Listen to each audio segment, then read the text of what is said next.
The solar system, at least 7 billion miles across, home to 8 planets, 166 moons, and billions of asteroids, comets, and meteorites. But in galactic terms, this is our local neighborhood. Welcome to Space School.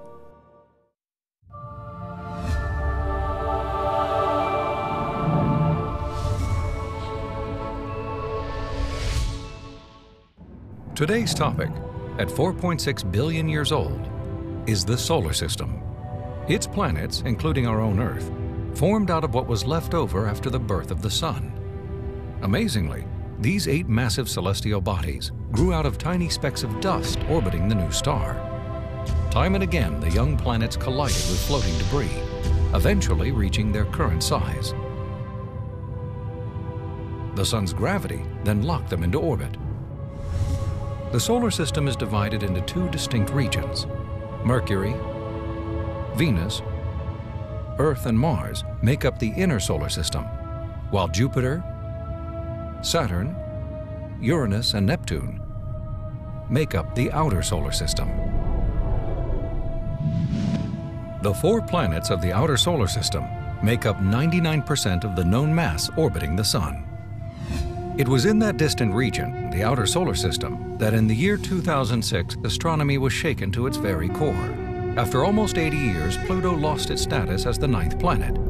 The International Astronomical Union couldn't ignore findings that similar, even larger bodies than Pluto traversed the outer solar system. Forced to define the word for the first time, astronomers established 3 distinct criteria to earn the name planet. First, the object must orbit the Sun.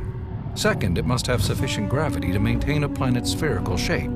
Finally, after millions of collisions, the body must have cleared away other objects from its own orbital neighborhood. This last point is where Pluto fails, so it's been demoted to a dwarf planet and joined 2 other dwarfs, Eris and Ceres. Astronomers believe there may be as many as 42 dwarf planets in our solar system. Pluto and beyond is not simply the beginning of endless open space, but the inner edge of a gigantic region filled with asteroids, comets, and meteorites. Billions of miles beyond our Sun stretches the Kuiper Belt, an area larger than our entire planetary system. It's home to most of our solar system's comets, icy flying rocks.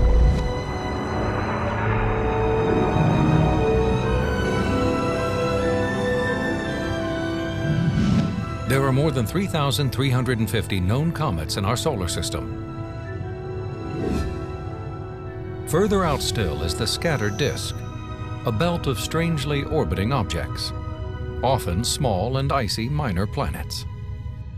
Finally, we reach the heliosphere, an immense magnetic bubble which forms the very outer edge of the solar system. This area is thought to be the boundary between solar and interstellar winds, the boundary between our own neighborhood and the great expanse of interstellar space. For us, the solar system seems enormous. Its distance is almost beyond comprehension. But incredibly, it is just a tiny corner of the giant Milky Way galaxy. Still, despite overwhelming odds, we humans have set out on a journey of exploration. We are sending one spacecraft after another into the farthest reaches of the solar system, all on a quest to understand our place in the universe and the mystery of the great beyond. This is Space School, signing off. Class dismissed.